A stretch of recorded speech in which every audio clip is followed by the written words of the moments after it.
Today's video is on Polygondwanaland. It's not that hard to say.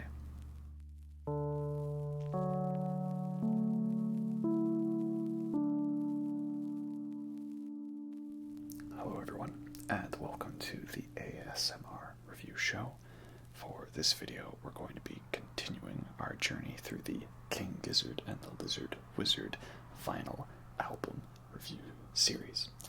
And now we are at the fourth of the 2017 5-record run stretch that King Gizzard had. And this is a really cool one because this album, Polygondwanaland, they released for free.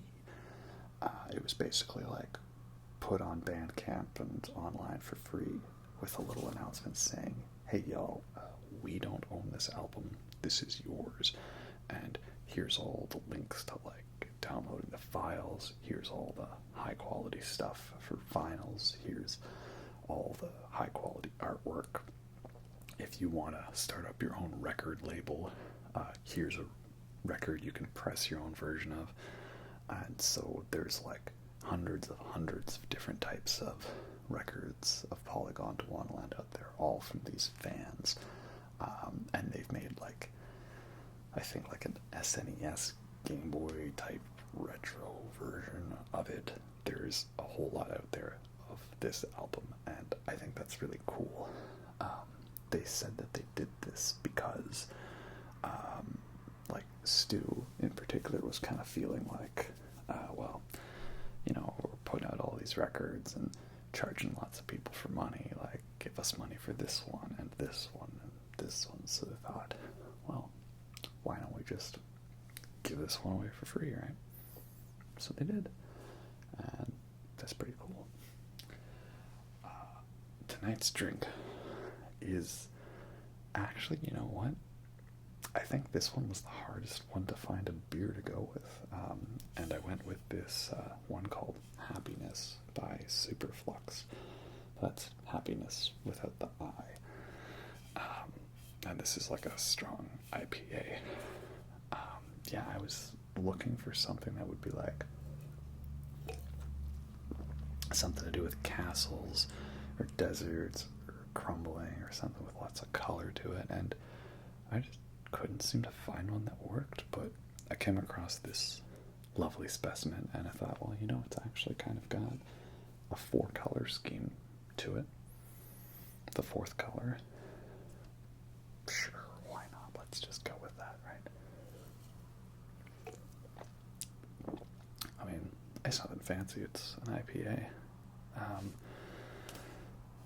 It doesn't really have much of a description though into like what's in it, you know, so I can't really pick out if it's like got a fruitness to it.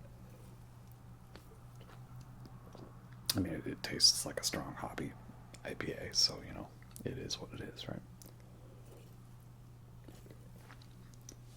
But of course, let us get on to the record itself. This is Polygondwanaland. So this album cover is pretty cool. I don't know if you can see all the detail on it, but it's got all the track titles incorporated into little bits of it. Like down there is Crumbling Castle. There's also the little spoken word bit from the castle in the air, the 3 colors there, and the 4th color, the mystery color. So, yeah, it's pretty cool artwork, very weird and trippy and geometrical, or something like that. And the back here, it's got this, I don't know if that's meant to be Daft Punk or something, you know, but yeah, it's pretty cool art. Polygondwanaland, this one I like to think of as like Tool if you took out the metal out of Tool, which, you know, is not a bad thing, right? Tool's great, but what would they sound like if they weren't metal? I think this is how it is. Because the whole thing is, Gondwanaland was kind of like the idea of like Pangea, like the ancient land of like the continents all connected, the realm of the dinosaurs. And then the poly in here is meant to be like poly albums. So this is the idea in music that you kind of have like two kind of different time measures or syncopations of beats playing against each other to sort of create an odd rhythm that still has a beat to it but kind of feels a little off. So one example might be, if I can try to maybe tap this out properly, but so we got a 4/4 time there, right? 1, 2, 3, 4. 1, 2, 3, 4. Now we add in the other beat, but this one's gonna go like a triplet feel. See, I heard first in there.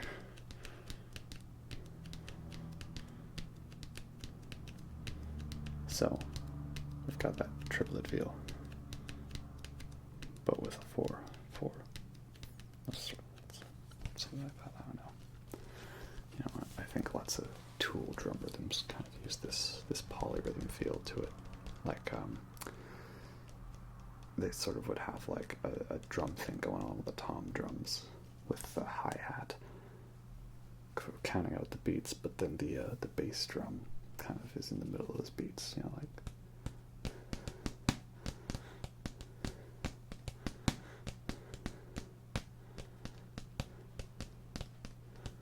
I'm just trying to do the drum part. It takes some leeches there that probably didn't come across very well. Point is it's got polyrhythms. It's odd time signatures and weird rhythms and lots of drum parts going all together. That's the main point. Polygondwanaland is an interesting album for King Gizzard because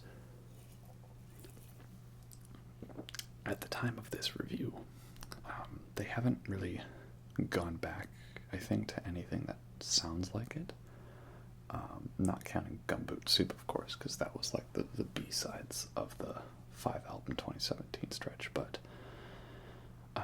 like nothing so far that they've done has sounded like it's Polygondwanaland, but I hear the influence of the drum sounds and the percussion sounds in everything they've done. And what I mean by that is, it seems that this polyrhythmic idea, all these percussive bits to kind of create these odd little twinges and tweaks here and there, have been present in every album since. So it's one where like what they learned on making of this album and the style has stuck with them through everything else they've done. Like, I think if you listen to some of the KGLW or the Butterfly 3000 stuff, you can kind of hear those little percussive flourishes to those songs that were present first on Polygondwanaland. Or perhaps that's just my reading too much into it. Then, on inside here we have, comes with a lyric sheet, which also doubles as a poster. And the poster is this lovely image of Stu, just, you know, living in the moment. I always talk about weird guitar faces and stuff, and Stu is no stranger to weird guitar faces. And then you have all the lyrics on the other side of the poster. This little story of the album, liner notes. So, Polygondwanaland, many people believe it kind of takes place in the Gizzverse, connected with lots of the other stuff in the albums, namely because on I'm in Your Mind Fuzz there was that castle in the background, and the same castle was in Notagon Infinity's album art, and then it also seemed like that was in the background of the Murder of the Universe one. And then the main song on here is Crumbling Castle. So perhaps this is linked to the Murder of the Universe and Tyumi robot cyborg, like eventually taking over everything. And this is the song about the castle crumbling that we see crumble on the Murder of the Universe album cover, perhaps. And then there's another kind of cool Gizzverse connection, and it's only on the vinyl version. But at the very, very end of the album, only on the vinyl version, for like half a second, you hear Tyumi in his voice go, "Hello." Then this cuts. And tying with the theme, I think it's like part of this album is about potentially some alien race or civilization trying to like conjure the magic and power to defeat him and become a god, or it's about Tyumi becoming god, and at the end him saying hello is just either, if he was fighting these creatures, it's him just saying, "Nope, sorry, I'm still here." And if it was just about him, then it's him finally being like the start of his story in Murder of the Universe, because that starts with the whole, "Hello, my name is Tyumi, I am a cyborg." So this would be all a prequel to Murder of the Universe. Maybe. I don't know. There's a lot of videos on all the fancy schmancy Gizzverse stuff. But here's the record, and it's got this cool like tricolor split to it with red, yellow, and blue. So very nice stylized album record pressing there. Very cool. Very nice. This record that I have is just like the ATO Records version. I didn't get like any fancy schmancy, indie record store type version. I just got the one that was on the website. Right? But again, you could just get it off Bandcamp for free if you want. I can't remember if it was this album. I think it was, but it came, or maybe it was my copy of Murder of the Universe, where it came with like download codes for high quality versions of their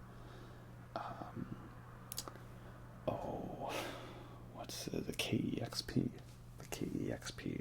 radio shows. It's I think it's in Seattle radio station, and they do like lots of great live shows of bands, or they have them into the studio and they do shows there. And you gotta check out the KEXP shows of King Gizzard. They've been on there many times, and each time it's really cool to see what style they're playing, because they did one for Mind Fuzz, one for Microtonal Banana, one for Murder of the Universe, one for Polygondwanaland, and a bit of Gumboot Soup. And I really loved the Rat's Nest one, where they just played a whole ton of Rat's Nest, always great. I also have found a lot of cool bands through there. I think I first found KEXP from Chelsea Wolf's shows on there. And All Them Witches has a really good KEXP show. And there's this other band called like Slift, I think. I think they're like a French three-piece band. They're really great too. I need to listen to them more. So, yeah, I haven't talked much about the music itself, but there's essentially only 4 songs on this album. The first song is kind of the big song of the album, the centerpiece, the masterpiece, of it. And it's Crumbling Castle, which is a 10-minute song. Quite a lengthy one, lots of good parts to it. And great song, definitely one of King Gizzard's best. And that's the song that has the doom metal moment on here. There always needs to be at least some kind of doom metal element on a King Gizzard album, ever since kind of this era. And that's the end of Crumbling Castle. It's got this pretty heavy doom metal part to it. So really great. Always love it when King Gizzard goes full on doom mode. And then there's 9 other tracks on the album, but essentially it's that like the groups of three all form a single song just that flows into each other. So you've got Polygondwanaland, and Castle in the Air, and Deserted Dunes, Welcome Weary Feet. And that kind of flows together as one track. And then you've got the Inner Cell, Loyalty, Horology going all together. And then finally you've got Tetrachromacy, Searching, and The Fourth Color, all part of another trilogy. I guess if I had a criticism of this album, it could be that apart from Crumbling Castle, I found that a lot of the songs on here were quite samey feeling. Perhaps this is because I don't know this album as much. Sometimes I can kind of get confused as to hearing what song is what. Like, I could think of a riff and think, oh, that's this one, but it's actually this other song. Like, they are quite samey sounding. And they're all similar songs because it's a concept album, so it makes sense that they would have similar motifs and riffs to it. So it's not a bad thing. It's funny because I think this is the King Gizzard album that I love the most, that I have listened to the least, if that makes sense. Like, in terms of my top Gizzard albums, like, I love Murder the Universe, Rat's Nest, all the microtonal stuff, Nonagon, of course. Those are all the real top tier albums for me. And then I think Polygondwanaland comes in right below the top tier.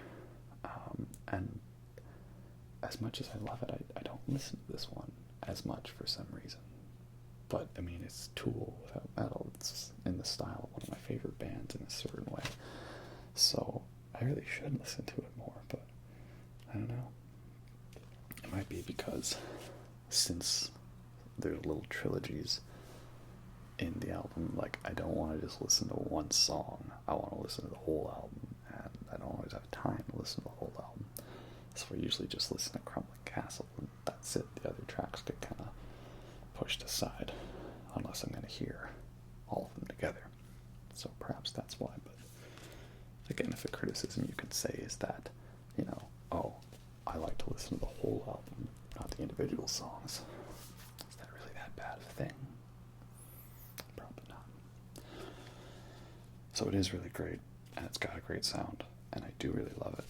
It's just outside the top tier for me because I don't listen to it as much.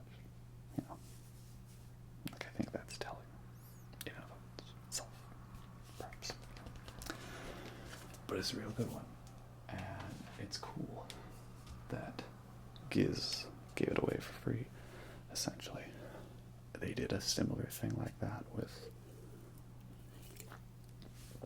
the automation video. They gave everyone, like, all of the video files for it and the music stems, so it wasn't just, hey, here's the song, you can repress it on vinyl. It was, hey, here's the song elements, and you can remix it if you want, and you can do your own version of a music video.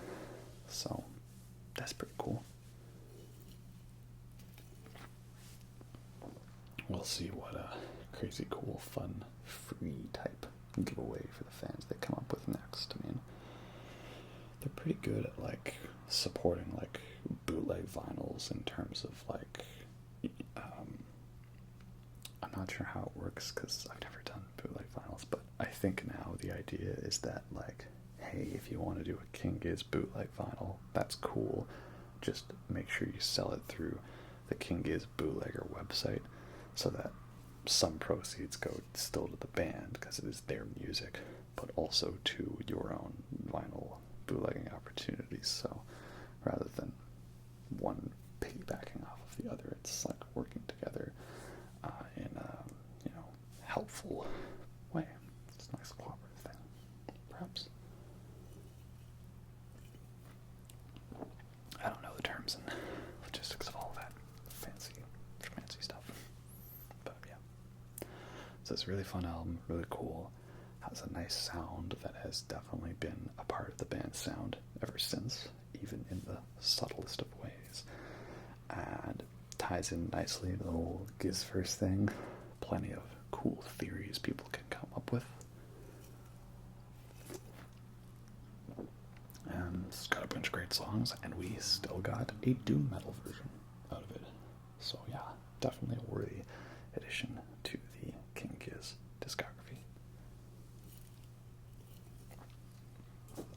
Anyway, that's about all I gotta say for Polygondwanaland. Giz has one more album to release in 2017. Will they make it? Well, we're quite past 2017 now, so we know that yes, they did make it. The more important question is, can I get all these reviews uploaded before some arbitrary time date? I don't know. But in any case, hope you all enjoyed.